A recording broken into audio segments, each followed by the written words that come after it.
Secara asasnya, kebankrapan adalah disebabkan kegagalan dalam menjelaskan hutang mengikut masa yang ditetapkan.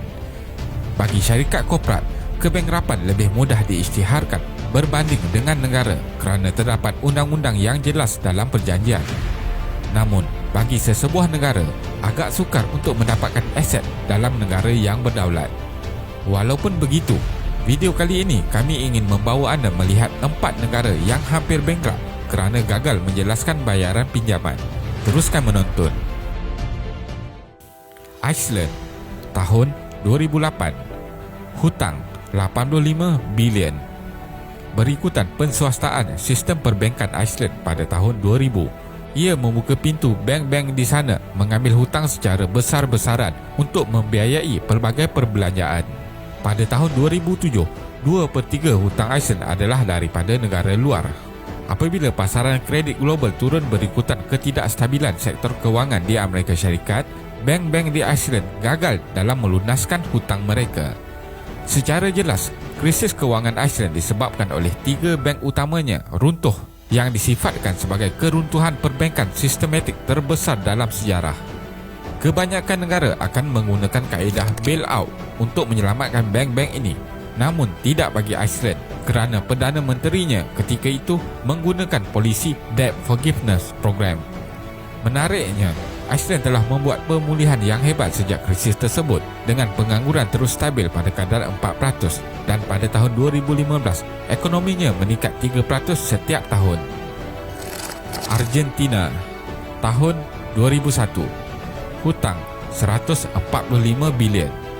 Walaupun ekonomi Argentina mengatasi prestasi kebanyakan negara-negara Amerika Latin sepanjang tahun 1990-an, dasarnya memecahkan peso kepada dolar Amerika Syarikat, hutang awam yang tidak terkawal dan rasuah berleluasa menyebabkan negara ini tidak dapat menangani beberapa kejutan ekonomi.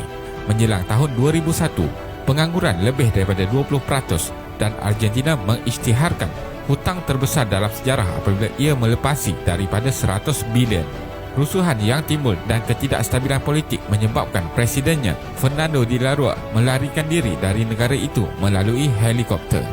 Sekitar tahun 2003, ekonomi negara ini semakin pulih selepas peningkatan yang ditunjukkan dan kestabilan tukaran nilai mata wang serta perbincangan semula hutang luar. Rusia, tahun 1998. Hutang 17 bilion. Pada penghujung tahun 1990-an, kesan krisis kewangan Asia dan permintaan minyak yang menurun telah mula memberi tekanan kepada ekonomi Rusia yang telah menanggung hutang antarabangsa yang besar dan mengalami produktiviti negara yang rendah.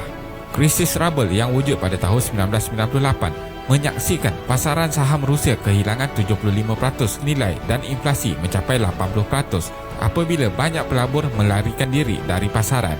Rusia hanya dapat membayar balik kurang daripada 10 bilion hutangnya daripada 17 bilion kepada tabung kewangan antarabangsa dan ekonomi Rusia menguncup 5.3% pada tahun 1998 apabila pengangguran naik kepada 13%. Meksiko, tahun 1982. Hutang 80 bilion. Pada tahun 1970-an, Meksiko berdepan dengan ketidakstabilan makroekonomi dan pertumbuhan. Berikutan kejutan minyak pada tahun 1970-an dan keadaan ekonomi yang semakin teruk, peso Meksiko menyusut 50% telah menyebabkan Meksiko gagal menjelaskan pinjaman Amerika Syarikat dan IMF. Dalam tempoh 5 tahun selepas itu, KDNK Meksiko jatuh 11% dan bermulalah krisis hutang Amerika Latin yang menyebabkan negara-negara di seluruh rantau ini tidak mampu untuk membayar hutang antarabangsa mereka, memaksa IMF untuk memberi pinjaman sebagai pertukaran untuk pembaharuan.